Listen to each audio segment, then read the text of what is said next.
qui est niveau MVP.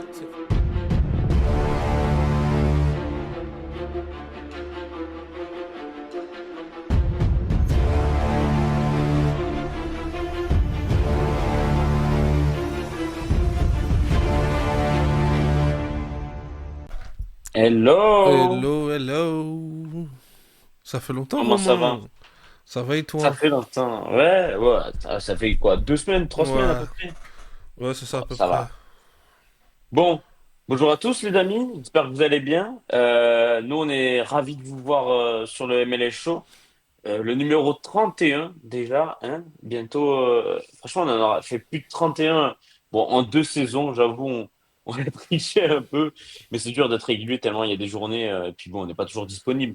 Mais on essaye d'être le plus régulier possible, en tout cas sur la MLS. Et puis, on vous promet qu'on va suivre à fond les playoffs. Ça, c'est sûr et certain. Ça va durer 1 mois et demi, mais ça va être super cool et bien intensif. Bon, Thomas, j'espère que tu es prêt pour parler de cette avant-dernière journée de MLS. Il y en a eu, donc là, ces dernières semaines, on a quand même eu un rythme, je trouve, effréné avec quasiment que des journées tous les 3 jours. Hein. Ouais, c'est Sur ça. les 3 dernières semaines, je pense qu'on a dû avoir au moins 5 journées, ce qui n'est Exact. pas facile pour les organismes en tout cas. Et du coup, pour cette journée, on a eu, on va parler de 2 matchs au sommaire, et puis on va parler enfin de nos prédictions un peu pour fêter la fin de la saison, nos prédictions pour les trophées de fin d'année, de fin de saison. Donc les matchs qu'on va aborder, hein, si je dis pas de bêtises Thomas, hein, c'est bien Columbus Crew face à Philadelphia Union Oui, et Atlanta face aux New York Red Bulls. tout à fait. C'est ça. On est d'accord sur ça. Sur quel match tu veux commencer qu'on se lance? Allez, on part sur Columbus, honneur au champion en titre. Allez, voilà, on est d'accord.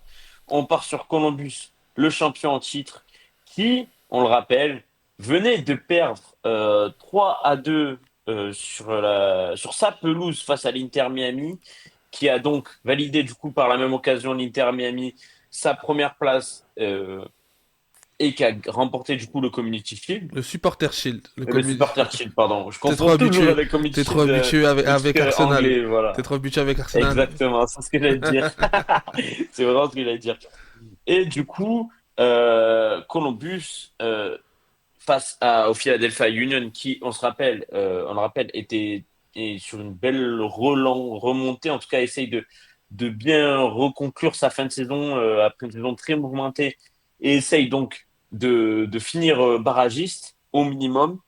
Du coup, Columbus, avec cette victoire, il fallait qu'il gagne pour verrouiller la deuxième place et être certain, bah, du coup, d'avoir forcément un avantage à domicile, hormis face à l'Inter Miami pour cette, euh, pour cette fin de saison. Et donc, voilà, c'était une victoire importante qu'il leur fallait, Columbus, et ils ont fait le travail. Cette fois-ci, ils n'ont pas craqué, Thomas. Ils ont fait le travail, ils ont fait du Made in Columbus un peu, on va dire. Mm. On a retrouvé un peu la force de frappe offensive, mais les lacunes défensives aussi de l'autre côté. Mais bon, cette fois-ci, ça tourne à leur avantage. Il fallait aussi se relancer par rapport au match que tu as perdu contre Miami, Mm. que t'as parlé Forcément. juste avant. Donc, on se contentera du minimum et des points surtout. Et ça leur permet surtout de sécuriser leur seconde place de la conférence. Donc tout, tout est coché. Travail bien fait, on va dire. C'est une copie correcte de la part de Columbus qui valide ce qu'ils avaient à valider avant cette journée. Columbus, tu nous parlais de défense. Je regardais juste les statistiques qui étaient leader défensif, leader offensif, etc. Columbus est quand même la troisième défense de la MLS entière et même la première de sa conférence, hein, largement devant tout le monde. Non, pardon, derrière Charlotte, excuse-moi. Charlotte a encaissé un but de moins. Et par contre, offensivement, c'est quand même la troisième équipe offensive de la ligue derrière l'Inter Miami et le LA Galaxy. Mais voilà, pour dire que Columbus est une force de frappe offensive, une force de frappe défensive et qu'ils sont pas classés là deuxième pour rien. On a pu voir que donc ils avaient très bien commencé le match avec un but dès le début de Cucho Hernandez sur une tête. C'est le premier ou le deuxième but de Cucho sur la tête? Je sais plus. Je sais plus, j'ai un trou de mémoire aussi. Mais je crois que. Bon, bref. Ben, de toute façon, il met un doublé sur corner, non? Si je dis pas de bêtises, il en Ah met oui, deux. Il met sûrement, deux ouais, têtes. peut-être. Il met deux têtes. Bon, du coup, Cucho qui marque. Ensuite, on a eu Nathan Ariel qui a bien répondu, lui aussi d'une tête, hein, si je dis pas de bêtises, sur corner. Ouais, Et enfin, c'est ça. Mo Farsi qui a donné l'avantage à la mi-temps. Puis derrière, retour des vestiaires, Cucho met le 3-1 et on se dit là c'est fini. Et non, Philadelphie revient bien avec un but de Jack McGlynn, une belle frappe de loin. Et là, du coup, Columbus a serré les fesses pendant les 12 dernières minutes, notamment sur la deuxième frappe de Jack McGlynn, la même, mais de l'autre côté. Et Ouais, qui cette est fois-ci, il n'a passé pas juste à cadré. côté, ouais. Et bon, ils se sont fait peur, mais le champion a sécurisé sa deuxième place comme on l'a écrit, quoi.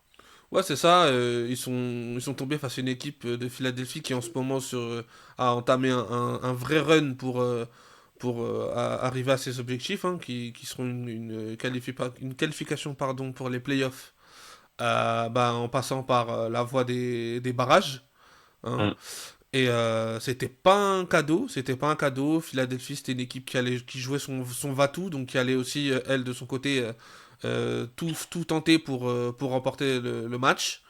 Sur la fin, donc forcément, ils ont eu un peu de panique avec la réduction du score de McGlynn, mais ça a tenu bon. Et puis maintenant, place au playoff. Et c'est maintenant que Columbus doit montrer que l'expérience de son titre l'an passé leur permettra de pour continuer à progresser et atteindre pourquoi pas le doublé, hein, qui sait. Clairement, clairement. D'ailleurs, est-ce que tu veux continuer à parler genre, de ce match de Columbus ou qu'on se projette tout de suite sur la suite pour Columbus et les playoffs? Bah comme tu veux, on peut passer directement, on peut se projeter sur les playoffs, hein, je pense que je pense, le plus Ok. intéressant. On va parler de Columbus et après on reparlera de Philadelphie.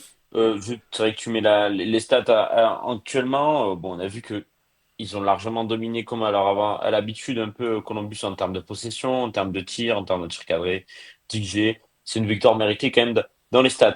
Du coup, pour parler des playoffs, à l'heure actuelle, du coup, Columbus sécurise sa deuxième place devant Cincinnati. Ils ont même d'ailleurs un match en retard de plus de Columbus, enfin par rapport à Cincinnati, pardon. Donc forcément, ils pourront prendre que des points supplémentaires. Ils seront donc, en tant que deuxième, ils affronteront le septième de la conférence Est. À l'heure actuelle, le septième est le New York Red Bull, avec 47 points. Mais devant eux, il y a Charlotte à 48 points. Donc un seul point d'écart. Ils ont un goal average égalitaire, le même, de plus 6. Donc, lors de la dernière journée, tout pourra jouer entre New York et Charlotte pour la septième place. Attention tout de même à la sixième place du New York City, qui est à 50 points. Donc, je rappelle, New York City 50, Charlotte 48 et New York Red Bull 47.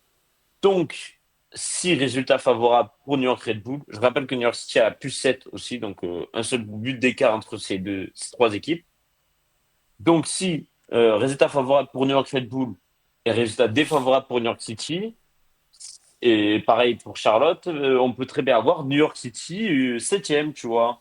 New York City, attends, t'as peut-être la slide du classement, Thomas, à mettre. Ouais, vas-y, attends, on la met tout de suite. Voilà, Alors, on va vite comprendre.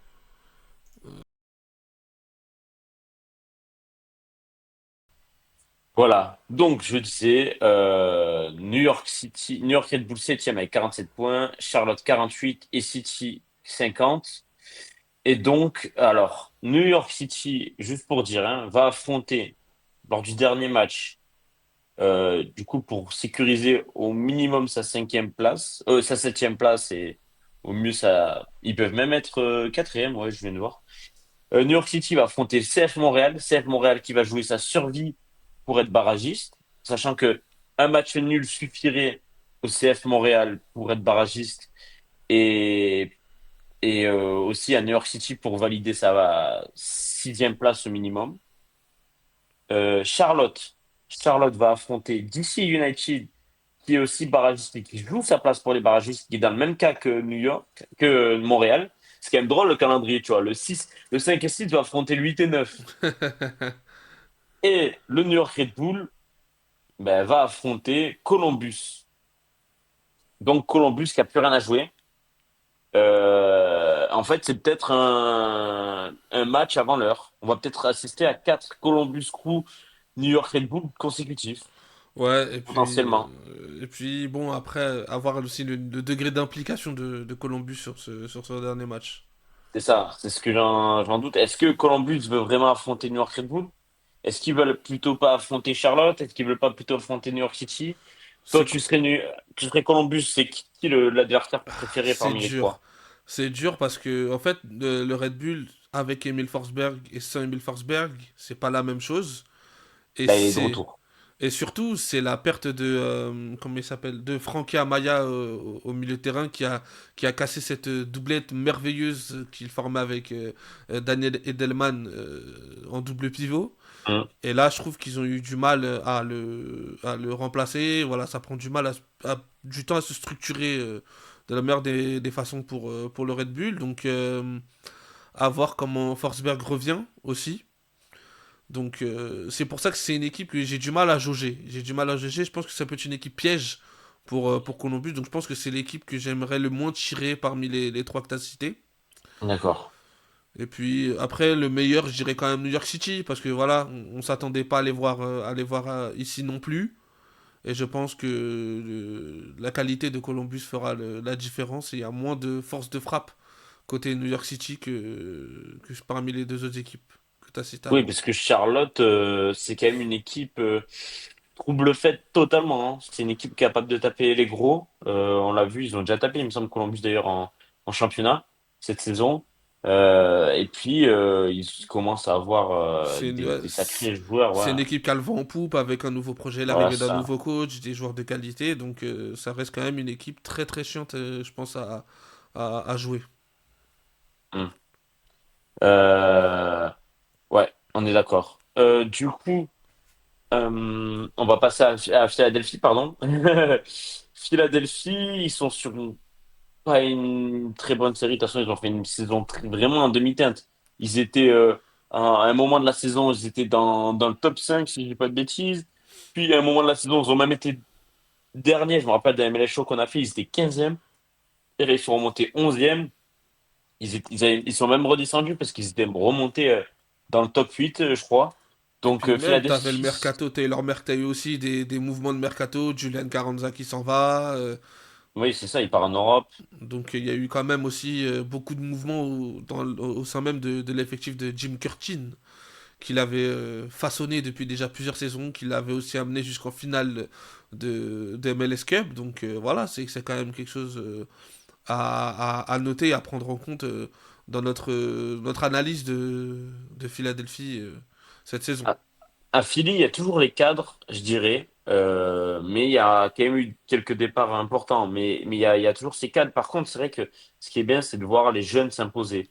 C'est-à-dire que le milieu Jack McGlynn, Leon Flack et Quinn Sullivan qui rentrent beaucoup, etc. Ça, c'est un milieu très jeune, mais qui arrive à s'imposer au fur et à mesure. Je veux dire, les stats de Quinn Sullivan, t'as vu ou pas? Il fait 11 passes décisives, je crois. Ouais, ouais, 6 non, buts, 11 passes D. C'est énorme, tu vois. ça montre Donc, que voilà, il y a de la suite dans les idées à Philadelphie et surtout il y vraiment. a, il y a comment dire, il y a vraiment un cycle qui commence à s'installer avec de la jeunesse à très bon niveau qui vient remplacer et suppléer peut-être ce qui se faisait un peu avant côté Philadelphie. Et puis tu gardes Jim Curtin qui est aussi un très bon bâtisseur qui a vraiment construit un ADN et une identité propre à Philly, donc c'est positif. Mm. Parce que là, c'est vrai qu'ils ont quand même eu les renforts de Samuel Adeniran de Saint-Louis. Ils ont eu Baribo aussi. Taï Baribo qui a remplacé du coup Carranza, qui a planté, mais quand il plante beaucoup, mais après, il est très irrégulier. Bon, il y a Daniel Gazdag, mais qui a planté un moment et qui a eu du mal plus tard.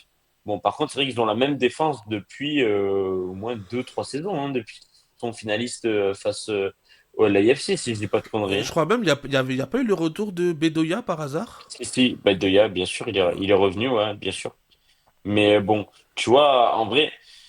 C'est juste que, bon, c'est une saison plus compliquée, mais ils ont quasiment le même effectif qu'il y a 2 ans, quoi, quand ils sont finalistes. Et c'est pour ça qu'il faut Après, on faire sait jamais. attention à cette équipe. Exactement, ce que j'allais dire. Ils peuvent se réveiller. S'ils sont barragistes et qu'ils arrivent à décrocher, bon, par contre, malheureusement, bon, ils seront barragistes, ça sera l'Inter Miami en face. J'ai envie de te dire, pas grand monde va faire face à l'Inter Miami, en tout cas sur ce premier tour. Ça va être Voilà. compliqué, je pense, ouais, c'est vrai que... Il va falloir attendre la finale de conférence, je pense, pour voir vraiment quelqu'un se frotter à l'Inter Miami, quoi. Bon. Du coup, pour toi, Philadelphie, pardon, son dernier match, je l'ai pas dit, c'était contre qui? Ils vont jouer leur dernier match contre Cincinnati, qui n'a plus rien à jouer. Tu mettrais qui?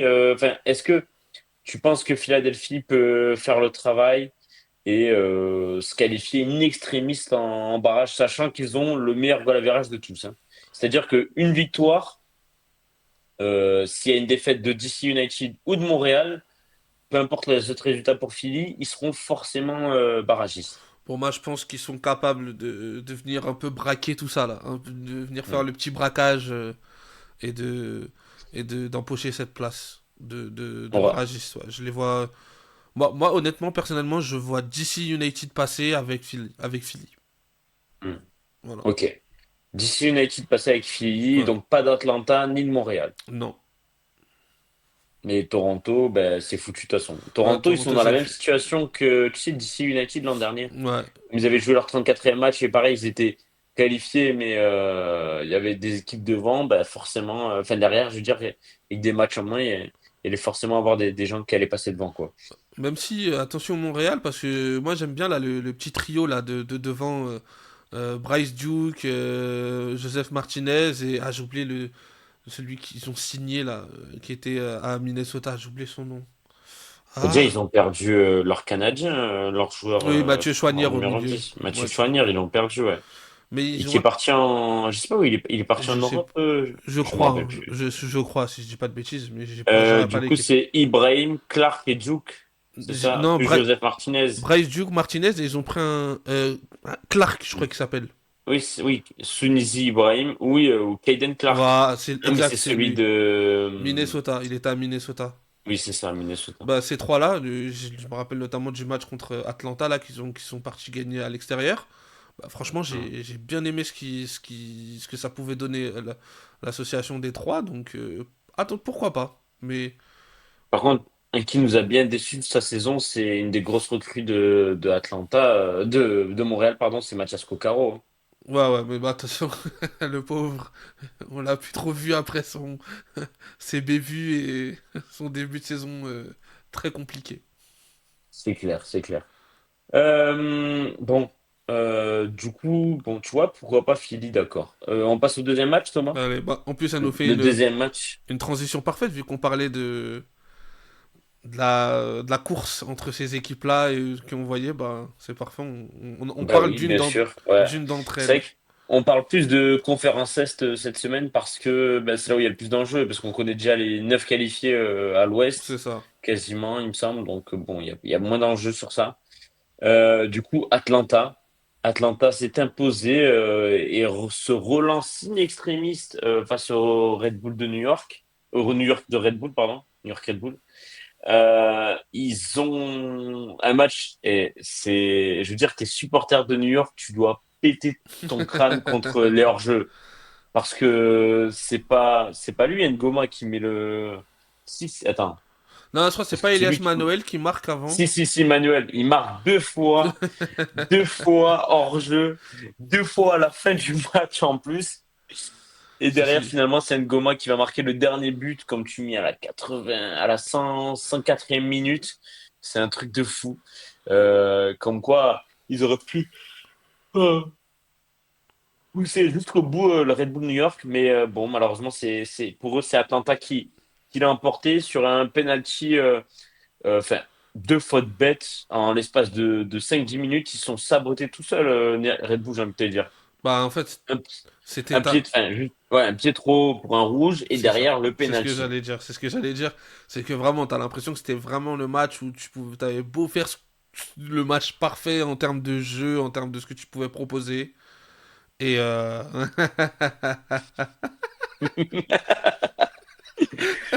Te laisse pas déconcentrer, euh, Thomas. et du coup, Guigui, pardon. et, euh, et du coup, avec tous les faits de jeu qui se sont passés dans la rencontre, ben, au final, tu te retrouves à perdre un match que je pense que, au vu de ce que tu as pu proposer, je pense que tu avais largement les moyens d'aller l'emporter sur la pelouse d'un Atlanta qui est complètement malade. Ouais, ils s'en sont bien sortis et Atlanta peut encore espérer rêver, mais ça va être très dur, hein. Franchement, cette équipe, elle arrive réussit quand même un peu à se relancer sans, on rappelle, Thiago Almada et Giacomakis. Et malgré ça, avec Miranchuk, avec qui c'est qui joue neuf à l'heure actuelle maintenant? Je Ah, me rappelle comment il plus. s'appelle? Tcharé, je crois. Tcharé. Jamal Tchare, Tcharé. oui, c'est ça. Jamal Tchare qui, mine de rien, a provoqué le penalty hein, Ouais, c'est ça. sur le premier but. Faute de Bon, Noah Elie que j'avais trouvé très intéressant sur le début de saison côté Red New Bull. York. Ouais, Ouais, ouais. Et le là, bon, Suédois. il fait une faute un peu stupide. Franchement, il le retient par le bras. C'est flagrant. Franchement, Non, non, c'est non, flagrant. c'est vraiment, ils se C'est sont ça. sabotés tout seuls. Ouais, ouais. Et après, t'as le deuxième but. Je crois que c'est en contre-attaque. Je crois que c'est Lobianidze qui fait la passe D, il C'est me ça, semble. mais pareil, la contre-attaque, Et il t'es New envoie. York, t'as 1-1, t'as au match nul, il y a 1-1. Pourquoi tu vas chercher CEO? Pourquoi tu vas Oui. chercher CEO et te faire prendre en contre-attaque comme ça alors que voilà, Non, c'est non, il n'y a pas 1-1 à ce moment-là. Il y a 1-0 pour Atlanta. t'es sur le non sur le Mais oui, regarde, contre-attaque. 90, regarde, tu marques 97e, il marque Atlanta, et Ah mais New York oui, je me réduit suis la marque trompé. à la En fait, 100. j'ai compté le but d'Elias Manoel qu'il avait égalisé à 1-1. Ok, c'est bon. Et oui, non, c'est Non ça. non, Non, c'est du coup, bon. c'était le deuxième. Non, non, il fallait qu'il soit Ouais haut, non, forcément. c'est bon. Autant pour moi alors. Mais bon, c'est clair que Red Bull, c'est trop découvert.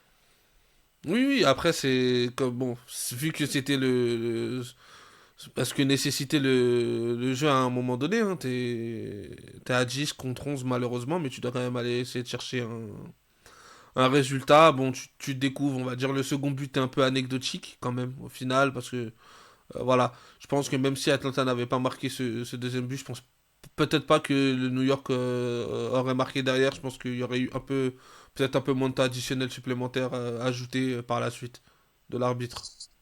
C'est ça. C'est que les deux faits de jeu ont fait qu'il y a eu un temps additionnel énormissime. T'as la fiche des stats Ouais, d'ailleurs, non? bien sûr.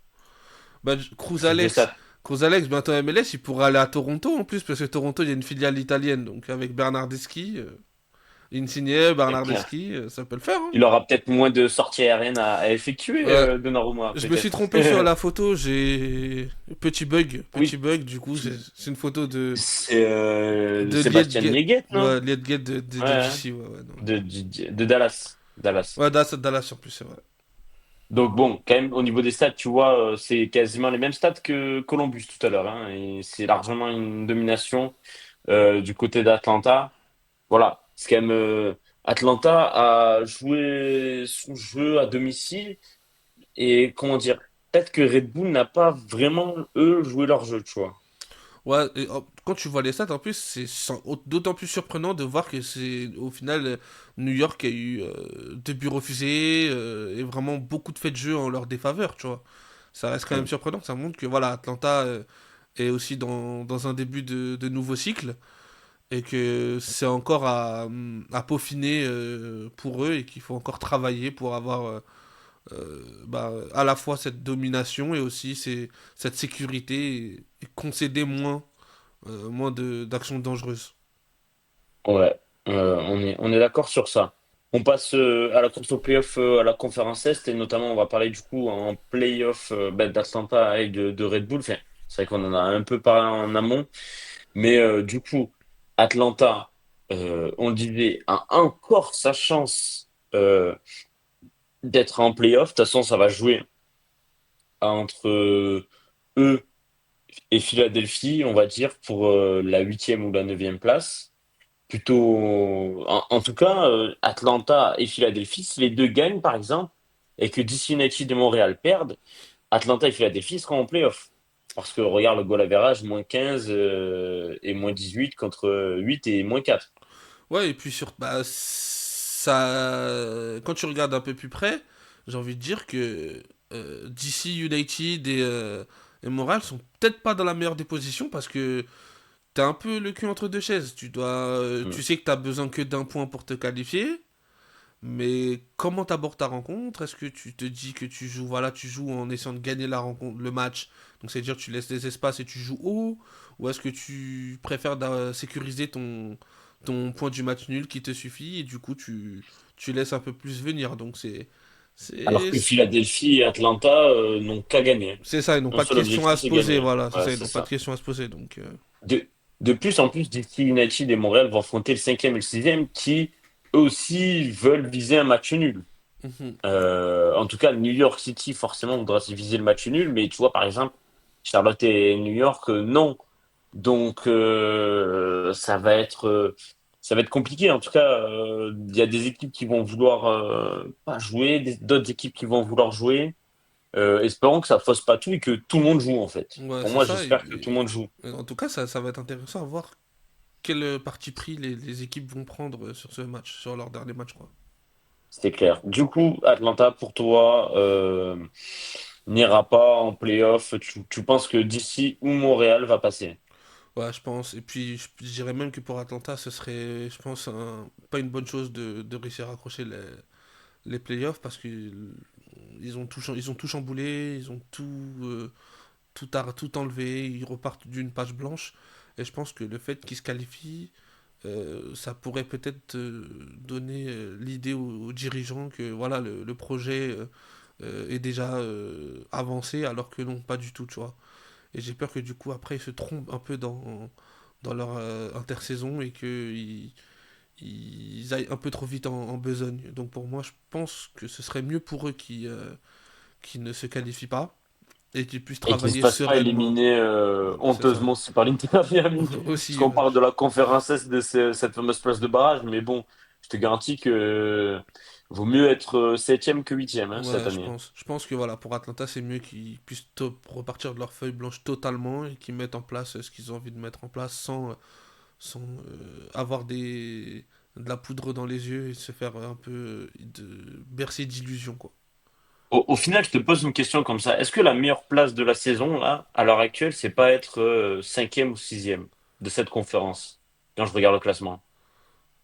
Bah, quand même, parce qu'au final, je pense que tu affrontes une équipe à peu près de ton calibre et Oui, ça te permet aussi d'avancer un tour, quoi. c'est ça. C'est que ça permet d'avancer un tour et que si tu finis cinquième ou sixième, surtout, t'évites l'Inter Miami pendant deux tours. Ouais, c'est ça. Et puis, surtout, après, ça dépend. De toute façon, tout dépend aussi de quelle équipe t'es, de où t'en es dans ton projet, etc. Tu vois, parce qu'il y a des équipes, peut-être passer un tour, ça ne suffira pas. Tu vois. C'est ça. Alors que, par Mais tu vois, exemple, je vois des équipes qui peuvent créer la surprise, là, une, comme une équipe comme Charlotte, par Charlotte, ouais, exemple. voilà, tu as une équipe comme Charlotte, ils passent un tour, pour moi, c'est déjà très bien. Je pense que c'est une saison réussie, tu vois, pour eux, Ça, c'est le début clair. de leur projet. Ils vont pouvoir encore plus appuyer dessus et ça va peut-être leur permettre aussi d'attirer encore de la qualité à nouveau, tu vois. Dernière question sur ce classement, et après on passera à nos classements sur les joueurs, etc., sur les Mhm. récompenses. On n'en a pas parlé trop jusqu'à présent, mais quand je vois une équipe comme Montréal, pardon, pas Montréal, Orlando, excuse-moi, qui avait commencé, mais de manière alors catastrophique, C'est même vrai. cataclysmique. On se rappelle que on les avait attendus très très haut cette saison avec un recrutement, notamment Louis Muriel. Ils avaient réussi à garder l'attaquant américain, Duncan j'ai perdu, Maguire, Duncan McGuire, merci, avec Facundo Torres qui Facundo confirme. Torres, Lodero. Exactement. On se disait qu'ils allaient tout exploser, ils allaient finir très haut. Alors oui, ils finissent très haut, mais seulement en fin de saison grâce à un sprint final un peu incroyable. Hein. Je regardais juste leur forme sur les derniers matchs. Oui, ils font trois victoires consécutives quand même. Hein. Là, sur les sept derniers matchs, ils font une seule défaite, que des victoires. En fait, ils ont perdu très, très, très peu de matchs sur les dernières rencontres et ça a commencé depuis début juillet, tu vois.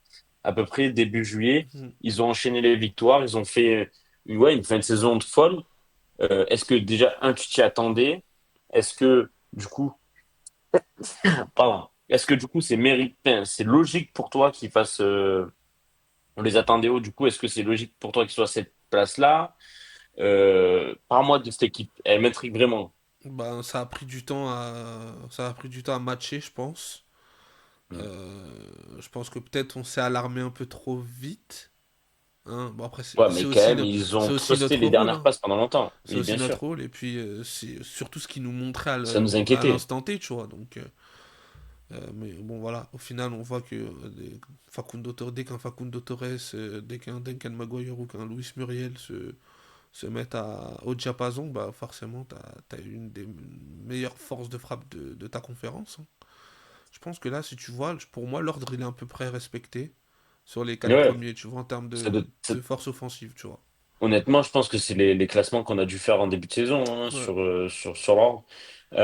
Et du coup, finalement, oui, Orlando est à la place à laquelle on l'attendait. Et du coup, est-ce que c'est pas mieux de finir en trombe comme ça et d'arriver du coup en maxi forme, totalement serein, confiant pour les playoffs? C'est pas le meilleur truc? Bah, en fait, c'est difficile.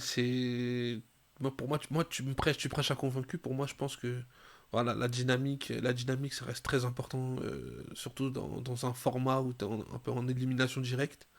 Hein. Et c'est ça aussi qui fait le charme des sports américains, c'est que voilà, tu peux te permettre d'avoir une équipe moins bonne en saison régulière, mais qui arrive sur les moments importants et les moments clés à hausser le niveau et à se transformer en une vraie équipe, tu vois, une équipe solide et qui fait le boulot. C'est pour ça que voilà, tu as des équipes en Europe par exemple, tu as des équipes de championnat et tu as des équipes de compétition, tu vois, de moment, tu vois, de momentum. Par exemple, l'équipe de France, si tu prends en sélection, l'équipe de France, c'est une équipe qui, elle, se régale au contraire dans les moments à haute altitude avec de l'enjeu et de la pression, tu vois. Alors que Oui. une équipe en championnat comme Manchester City, elle, c'est plutôt une équipe qui aime vraiment, vraiment asseoir sa domination sur plusieurs journées et tout au long d'une saison. Et ils ont un peu plus de mal en Ligue des Champions à le reproduire parce que là, t'as pas de parachute, t'as pas de sécurité, tu vois. C'est soit tu gagnes ou soit tu rentres à la maison. Et donc, je Alors que pense, le Real de Madrid, il gère parfaitement ce quoi. c'est ça. Alors que le Real, eux, en saison régulière, en championnat, ils sont pas ouf. Voilà, ils ont des moments de moins bien. Mais dès que la musique de la Ligue des Champions retentit, bah voilà, ils se mettent dans la peau. Et The puis, Champions. c'est Champions, ouais, c'est ça. Mais c'est vrai en plus. Ouais, Il y en a 15 ans sur le badge. Donc, c'est sûr, c'est sûr. Ok, super, merci. On passe, Thomas, au classement, à nos pronostics, pardon. Pour cette fin de saison, donc du coup, va y avoir à la fin de la saison la nomination, c'est les distinctions pardon en MLS. Donc on a fait chacun nos distinctions que l'on pense être. Donc on a eu que des choix quasiment différents. Hein. On a eu que ce que tu me dis, oui, et ce que je vois. Non, par contre, on a deux joueurs, on en a deux en commun. deux en commun. Voilà, et on va les découvrir du coup.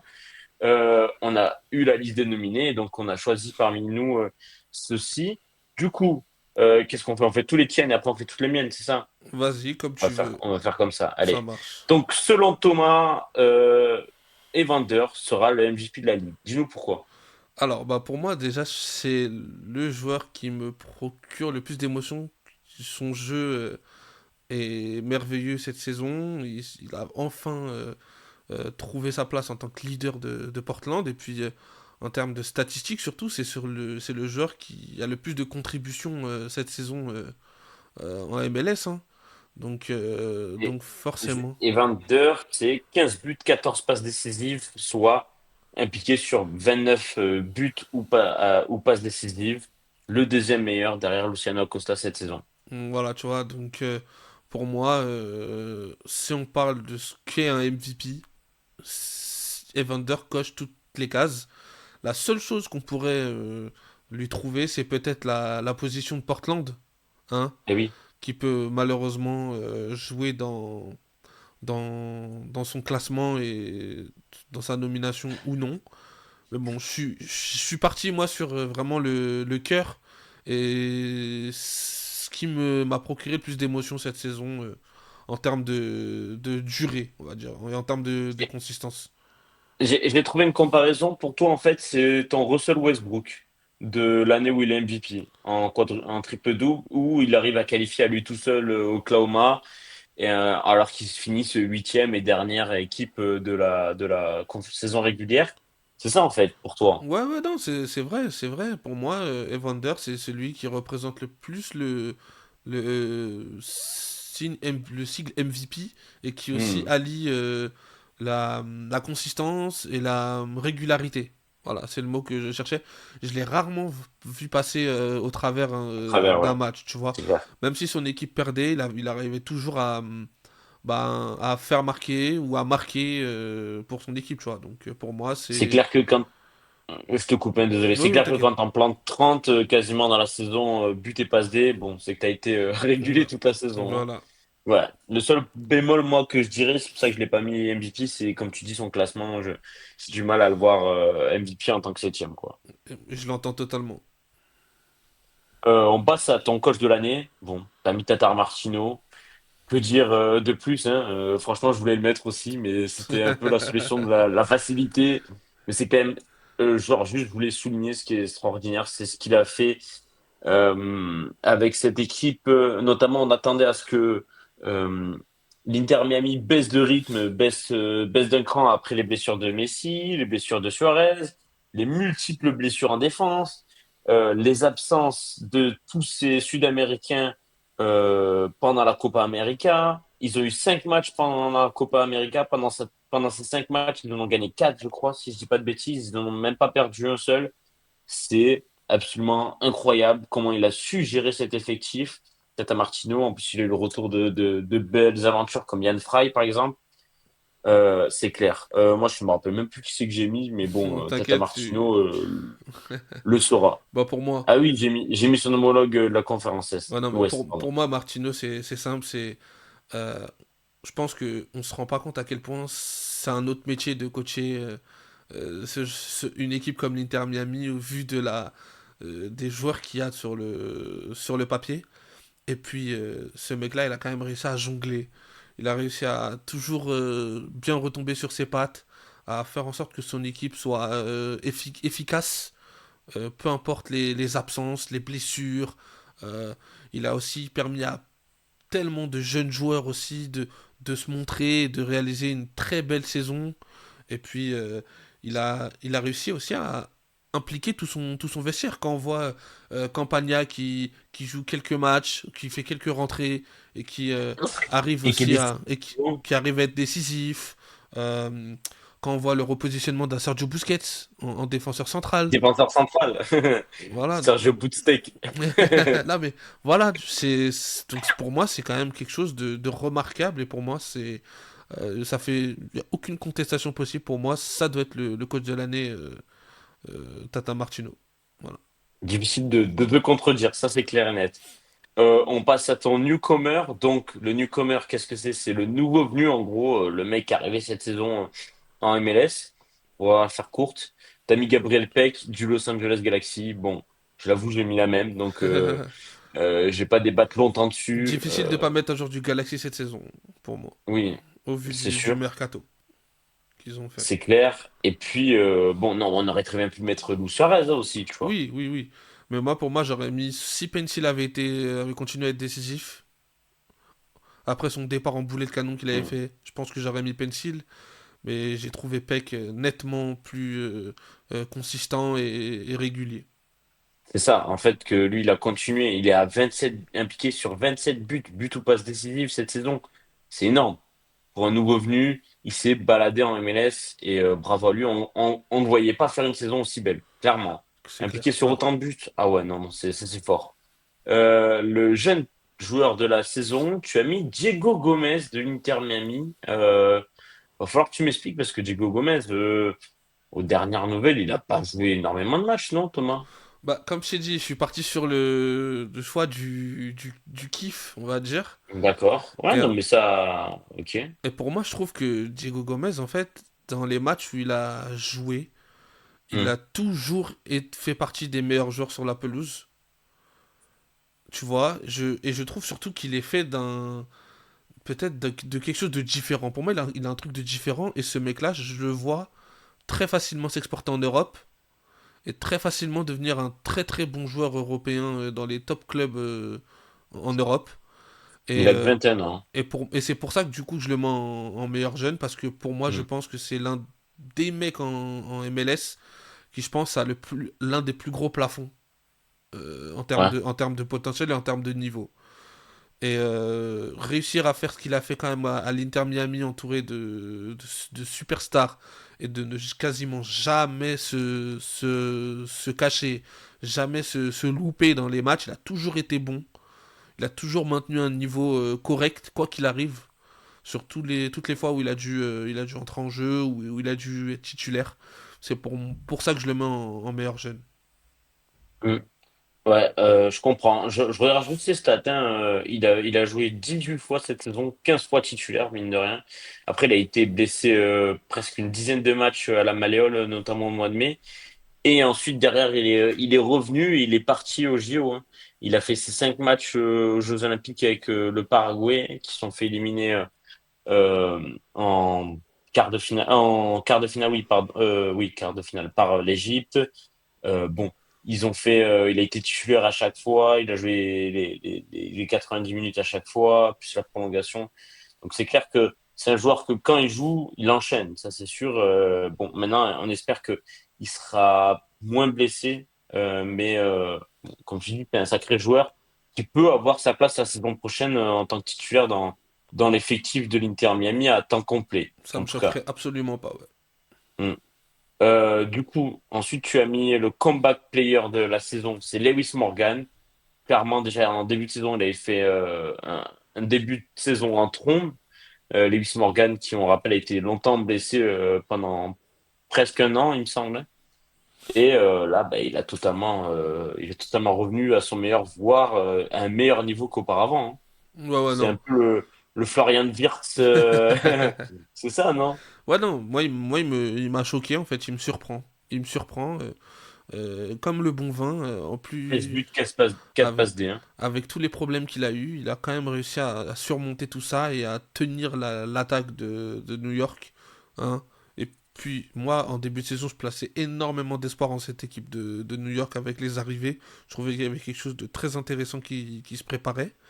Et puis malgré les blessures de ses compères d'attaque, il a toujours toujours répondu présent. Il a fait partie des cadres de cette équipe, il a fait partie des locomotives aussi, des joueurs sur lesquels ses coéquipiers pouvaient compter afin de faire la différence. Normal pour moi, et pareil, je pense que ça souffre d'aucune contestation pour moi, Lewis Morgan en tant que comeback player. Oui, et puis on se rappelle de son match, je crois, où il met un triplé et derrière Van Zer met un quadruple passe Oui, décisive, si oui, je dis pas oui, de c'est ça, bêtises. ouais. Il y a une très bonne entente quand même tout au long de la saison avec Van Zer, avec Elias Manuel aussi. Donc bon, c'est un peu normal. Il s'est très bien adapté avec ses nouveaux coéquipiers finalement et c'est sympa. Le defensive player de la saison pour toi, c'est Steven Moreira de Columbus. Donc le mais c'est quoi comme Cap-Verdien? Cap-Verdien, c'est ça, Cap-Verdien, ouais. C'est le Voilà, c'est ça. Cap-Verdien. Qui est C'est- revenu d'une grande CAN. Il avait fait une très bonne CAN. Et puis derrière, pour toi, c'est le joueur défensif, offensif, on va dire défensif, offensif le plus complet, c'est ça, non? Ouais, c'est ça ce qui a primé pour moi, c'est que je trouve que, voilà, avec et sans ballon, il a maintenu un standard très élevé sur la saison.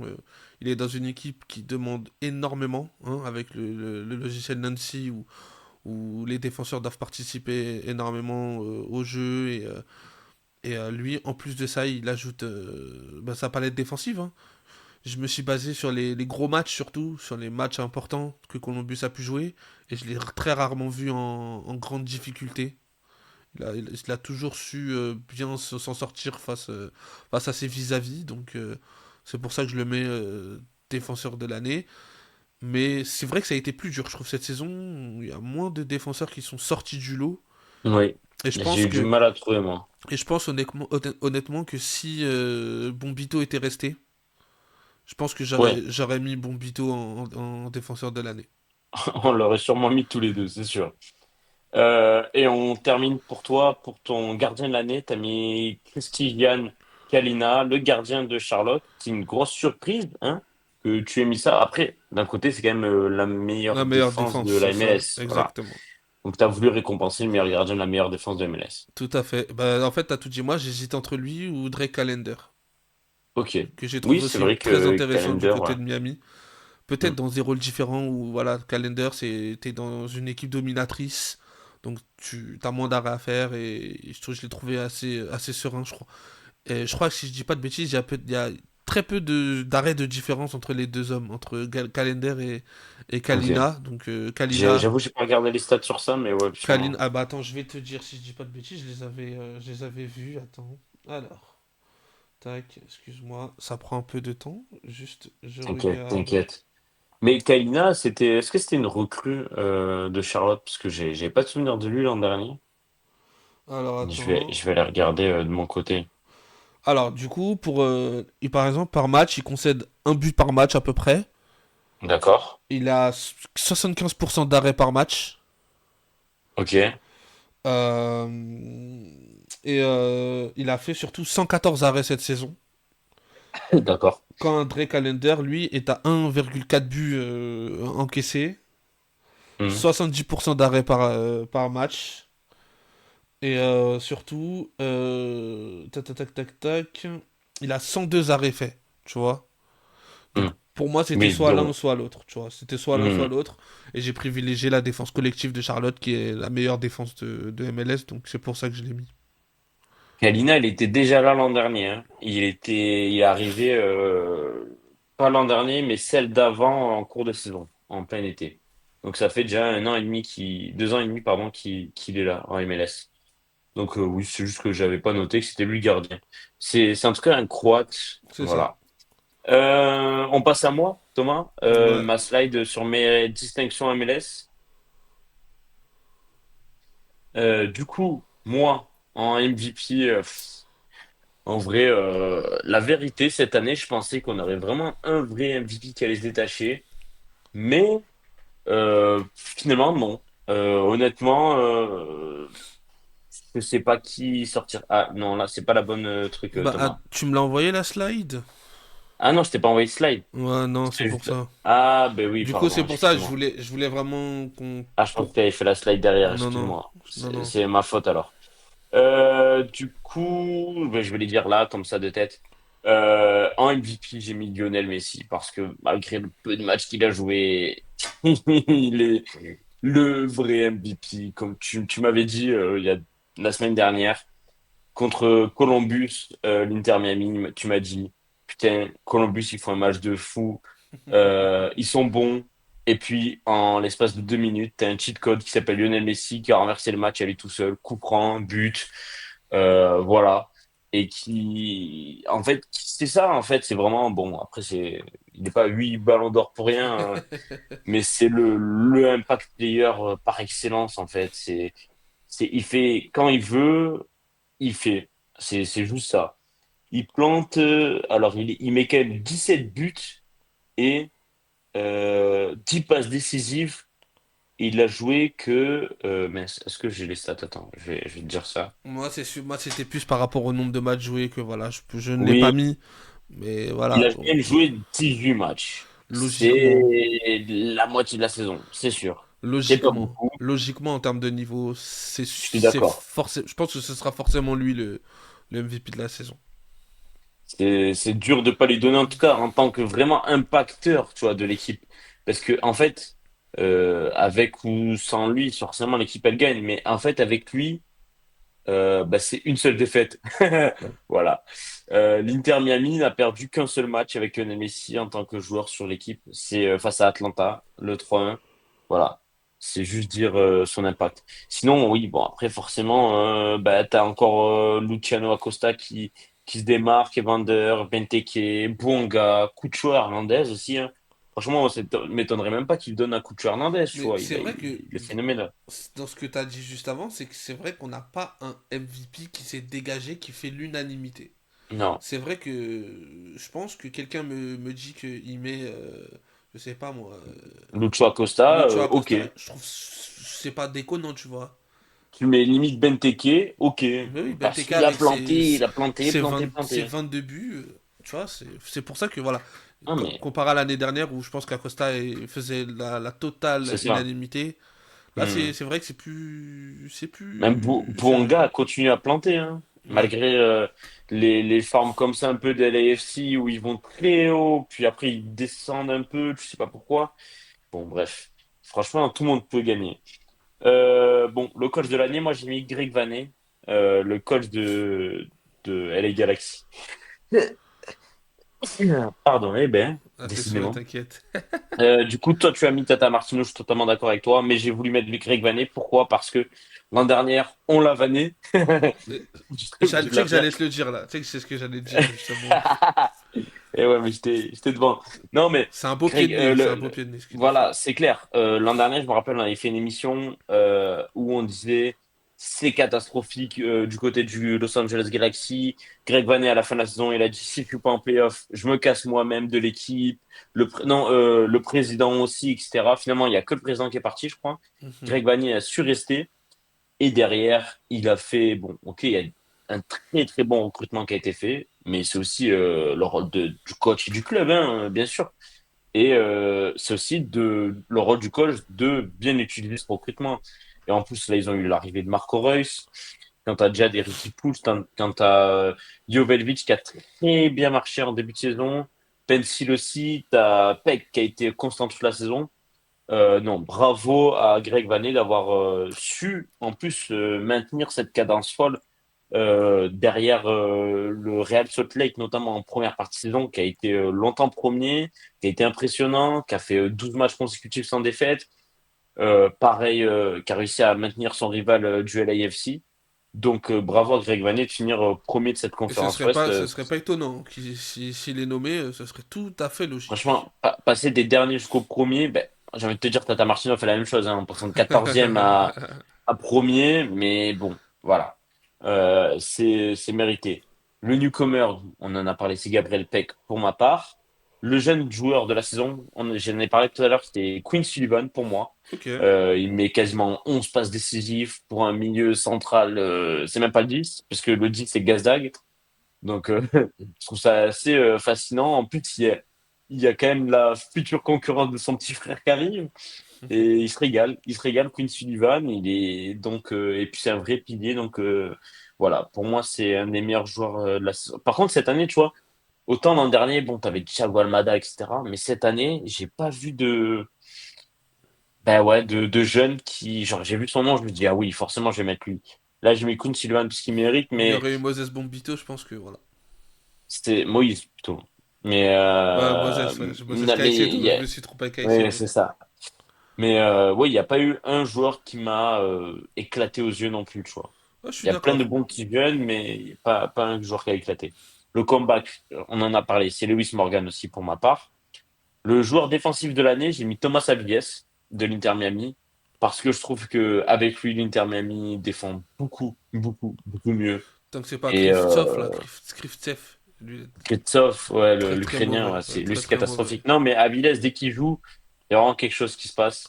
Enfin, ils sont beaucoup plus sereins défensivement, en tout cas, qu'ils jouent avec Busquets ou d'autres Et défenseurs. pourquoi pas et si il nomme Busquets meilleur défenseur de la saison, est-ce que c'est infamant, tu trouves? Déjà, sur les deux cartons rouges qu'il doit prendre contre Columbus, oui, c'est infamant, hein. Déjà, il doit en prendre deux, donc bon, il serre la main à l'arbitre comme si c'était un mafieux, donc bon, ouais, déjà, non. Busquets, oui, mais il y a eu des erreurs quand même défensives, hein. Tu vois que c'est quand même pas son poste de Mhm. prédilection. Et pour conclure, mon gardien de la saison, j'ai mis Patrick Schulte pour sa progression, C'est pas mal. pour vraiment, bon, il y a encore des erreurs de jeunesse, mais je le trouve un des meilleurs gardiens de la ligue largement à peine 20 ans, 21 ans. Donc non, c'est un crack en tout cas de sa génération aux États-Unis.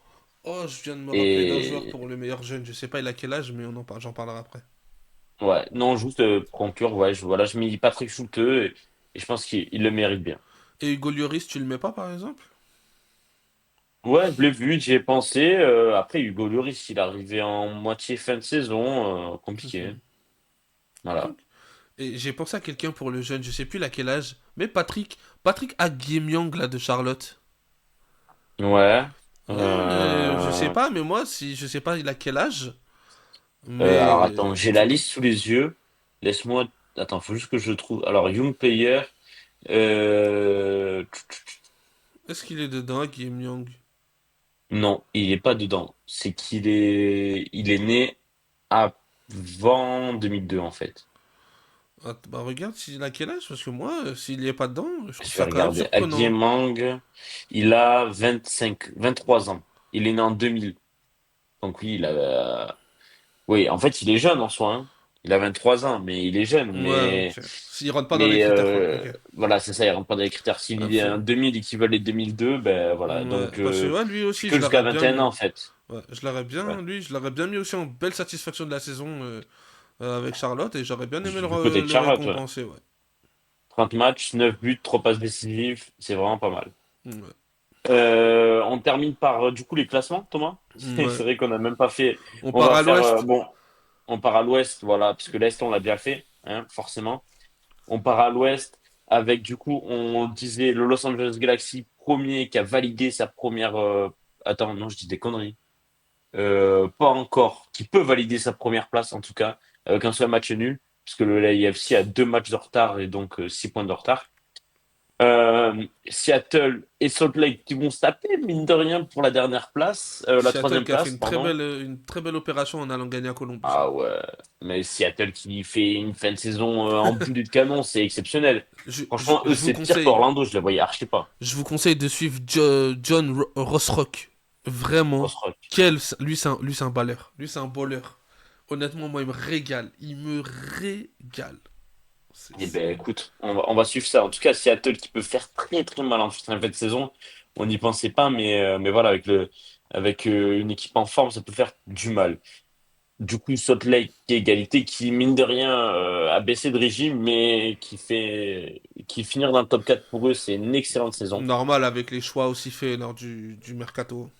C'est ça, exactement. Ils ont perdu Gomez qui est parti du côté de Rennes.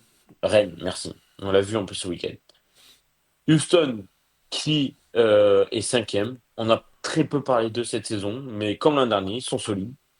Colorado sixième. On aurait espéré les voir dans le top 5, tu vois, une place au-dessus. Ça peut être encore le cas, hein, mais ouais, Colorado, on est content quand même de les avoir pronostiqués qualifiés en playoff et top 6. Et voilà, ça va quasiment être le cas et bravo à eux parce qu'ils ont fait un super recrutement et une très belle saison.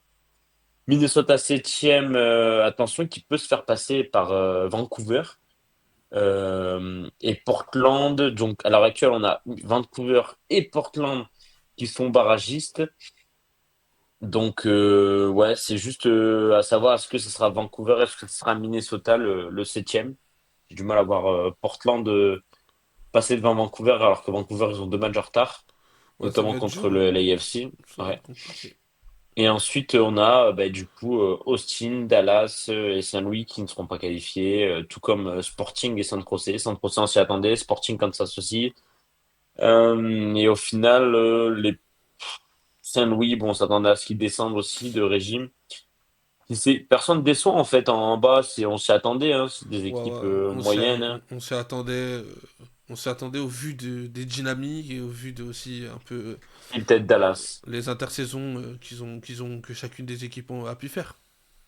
C'est juste Dallas, tu vois, on aurait pu mettre Bah, qu'on attendait tu vois, peut-être playoff logiquement, Fable. Dallas, au vu aussi des absences, il y a eu beaucoup d'absences.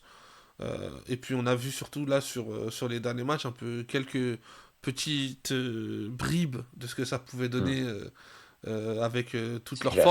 avec toute leur force Et disponible. oui, c'est ça. Je pense que voilà, la saison prochaine pourra être une saison nettement meilleure. Et pourquoi pas avec Peter Luquin, hein, en tout cas. Ouais, toujours, Ça peut être toujours. sympa. Si, du prolonge, en tout cas. C'est ce qu'on lui souhaite, en tout cas. Ouais. Ou si c'est pas lui, notre coach français.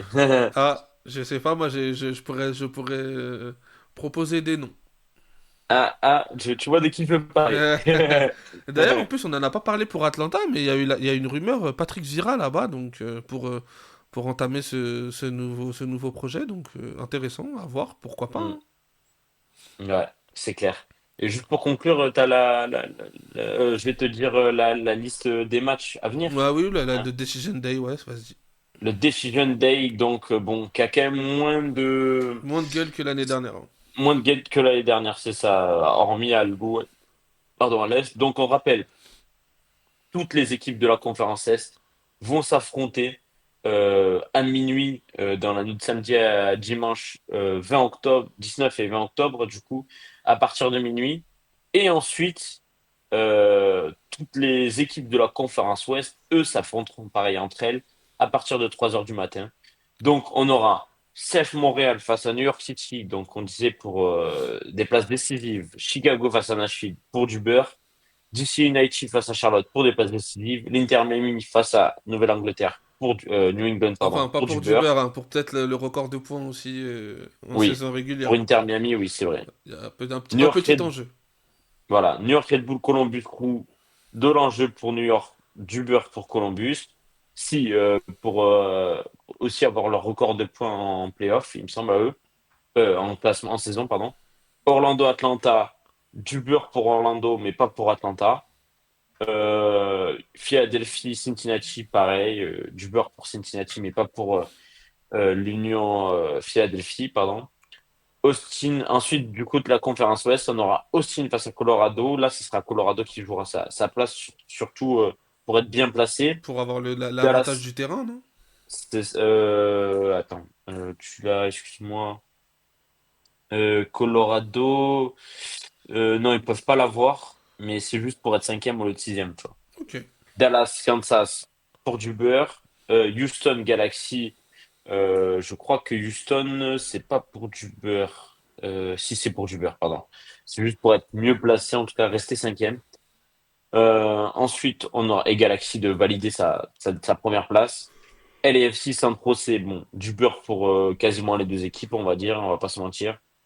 Euh, Minnesota face à Saint-Louis, je crois qu'il y a de l'enjeu pour Minnesota. Oui, oui, oui, il y a de l'enjeu pour Minnesota, qui doit garder sa septième place. Et ensuite, on aura Salt Lake Vancouver. Ça, c'est un match important, en tout cas, surtout pour Vancouver. Et Seattle Portland, pareil. Seattle, c'est s'ils veulent rester dans le top 3 et même être pourquoi pas second. Et tandis que Vancouver va devoir jouer sa place de barragiste ou sa place directement qualificative pour la sixième place. Voilà. On a été complet. On aura duré un petit moment, Thomas, hein, Ouais. mais bon, forcément, il y a des choses à dire. Juste petit mot avant. Là, on a vu notamment l'officialisation de Mauricio Pochettino à la tête de la sélection américaine. Là, ça va être la trêve. Donc, on essaiera peut-être éventuellement de vous faire un petit podcast sur les matchs des États-Unis pour voir s'il y a peut-être eu des choix et peut-être de la Carrément. nouveauté dans, dans ce que pourra Mm. proposer Pochettino. Je pense que ça peut être Euh, intéressant. Bah, juste, en parlant de ça, j'ai même pas suivi. Est-ce que tu as vu la liste Je l'avais vu, il faut que je la retrouve. Alors, attends. Je vais sur Twitter directement, là. Ouais, Sur vas-y. USM. Non, c'est pas ça, USMT? Si, si, c'est ça. Ouais, mais ils l'ont pas sur Twitter. Alors attends, Ah, je vais te la sortir, je vais te la donner. Tac, tac, tac. Alors, gardien. Ethan ouais, Horvath, Patrick Schulte, Zach Steffen, Matt Turner. Donc il a pris 4 gardiens. d'accord. Il a pris 4 gardiens. What? Ok, d'accord. Défenseur, Marlon Fossé du Standard de Liège, Christopher Lund de Palerme, Mark Mackenzie de Toulouse, Tim Rim, Ah, Anthony il a pris Mackenzie. Oui, il a pris Mackenzie, ouais. Tim Rim, Anthony Robinson, Miles Robinson, Joe Scally et Austin Trusty du Celtic. Ouais, Au milieu, Brendan Aronson, Gianluca Buzio, Johnny Cardozo, Weston McKennie, Aidan Morris, Yunus Musa, Malik Tillman. ok. En attaque, du coup, 6 attaquants, donc Balogun, Pepi, Pulisic, Sargent, Weah et Hadji Wright. On rappelle que Pulisic, il est dans une forme Ouais. exceptionnelle, hein. Alors attends, je suis sur le Twitter et je cherche la liste, pardon, pour l'avoir sous les yeux. Ah oui, voilà, ok. Donc voilà, bah, première grosse surprise, c'est Marlon Fossé, Ouais, Marlon Fossé. Mark McKenzie de Toulouse, Anthony Miles Robinson, ok, Josh Elliott, Austin Trusty, ok, Brennan Aiden Morris, hein, Robson, quand même, hein, que Berhalter ne comptait Hayden pas trop Morris, ouais, dessus. qui Il a joue en joué à Championship Columbus et maintenant. il a eu la Ouais. Middlesbrough. Du côté Middlesbrough, c'est ça. Bouzio aussi, je crois Ouais. qu'il était chez les Espoirs, mais il n'a Exactement, oui, il était pas chez les été Espoirs. appelé. Ouais, exact. Voilà. Et après, en attaque, par contre, il n'y a rien changé. Ouais, non, rien changé pour l'instant d'attaque. Ok, bah écoute, du coup, d'ailleurs, les matchs seront face au Panama le 12 octobre, heure américaine. Donc, ça sera. Oh, bah, c'est c'est samedi, ouais, vendredi, fin de saison, fin de journée, pardon. Ce sera sans doute sur l'équipe live, je pense. C'est ça. Et on aura le 15 octobre face au Mexique. Ça, c'est un match Donc là, ça va être intéressant. Premier test. je pense que ça va être face au Mexique le plus intéressant. Écoute, une nouvelle ère commence, comme on dit, et on a hâte de voir ça. On se laisse sur ça, Ouais, Thomas? allez. Allez. Merci à tous de nous Merci à avoir suivis. vous. Ouais. Et on se retrouve la prochaine fois. Ciao, ciao. Ciao, ciao.